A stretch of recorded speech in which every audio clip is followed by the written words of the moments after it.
No matter who you speak to, they will claim they have the absolute best strategy when it comes to refinancing your home. But do they really?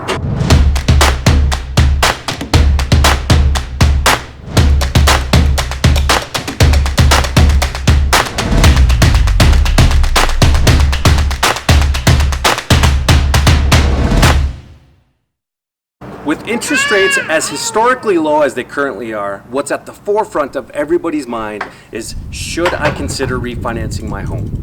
In this video, I'm going to give you 3 reasons why you should consider a refinance. Just do it! And we're also going to talk about the number 1 reason why you should not refinance. Reason number 1 you should consider a refinance is mortgage insurance. If you bought recently in the last few years, values have dramatically increased within our area in Washoe County. The good news for you as a homeowner is when you bought that home and you gave less than 20% down, you're paying something called mortgage insurance, which is a requirement. But if you now have 20% equity, you may be able to get rid of the mortgage insurance and reduce your monthly payment. And also, insider tip, if you don't have 20% equity, there are also other ways to buy out that mortgage insurance in order to reduce your monthly payment. If you purchased a $300,000 home with an FHA loan, you could see a payment reduction of $200 a month by simply removing your mortgage insurance. Yeah, baby! Yeah. Ow. Reason number 2 you should refinance is low interest rates.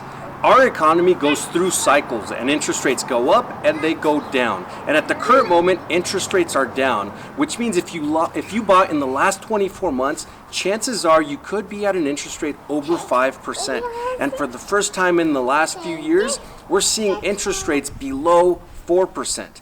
Now, I mentioned prior that you could save $200 a month by simply removing the mortgage insurance, which means if you remove the mortgage insurance plus get a reduced interest rate, your savings could go over $200. If your interest rate dropped by 1%, you would see a substantial savings. So here's the math. If you have $100,000 in loan and your interest rate drops by 1%, for example 5.5% to 4.5%, you have a monthly savings of $60. Now the reality is not many people have $100,000 mortgages.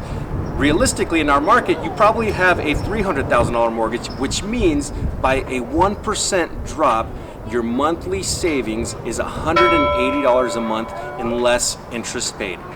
That is awesome. Reason number 3 why you should refinance, I'll raise my hand, I'll raise both hands. This happens to us all at one point or another. Maybe we got overextended and racked up the credit cards a little bit too much, or we got a little bit too excited when we bought that first home and upgraded way too much, and now the interest on our credit cards is killing us. Debt consolidation is reason number 3 why you should refinance. On average, depending on how much debt you're consolidating through your refinance, we've seen clients drop their monthly obligations, meaning monthly payments for credit cards plus mortgage payments, as high as $600 a month. Now, yes, that is massive, massive savings. So debt consolidation is one reason you could refinance, and to help alleviate, take the pressure off and give you some freedom and flexibility to pay off your home faster. Now, why would you want to debt consolidate? Because it can make financial sense.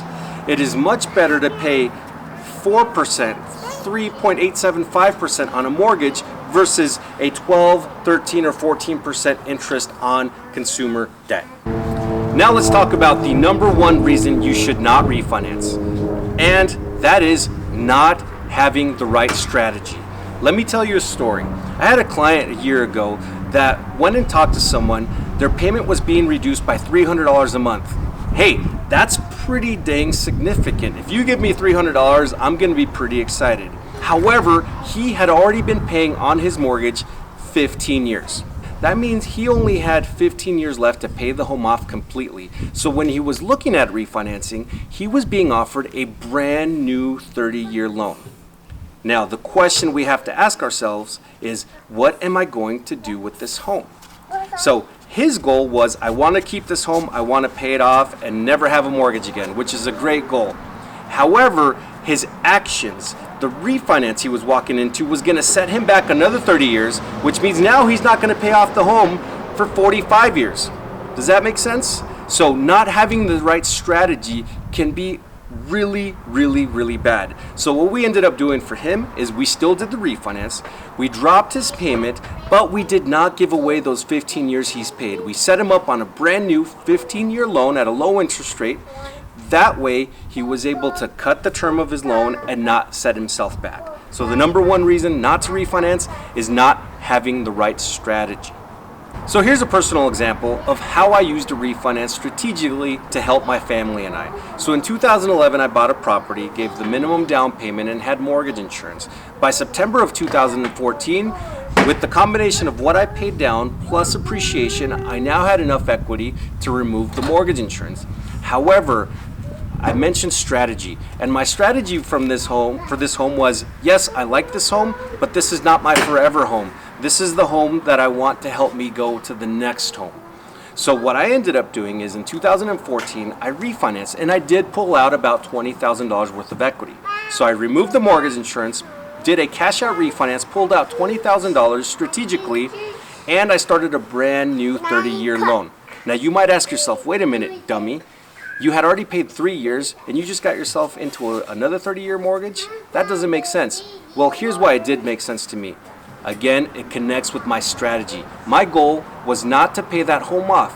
My goal was buy this home, improve it, which is what I did with the $20,000, put new paint, new flooring, new carpet, did some backyard work, because my long-term goal is I want to sell this home eventually, make as much as humanly possible, and use those proceeds to buy something bigger that I really want to be in long term. So that's why strategy is so important. So in a nutshell, cash out refinance, pull out $20,000, improve the home, and in May of 2017, I sold that home for a very, very good price because I had renovated it. So knowing your strategy is key, and identifying what you want to do with your home, and that's how you should decide when and why, or why you should not refinance. So there you have it. Know your strategy, know your end goal, and then consider a refinance. MTG Pro, out.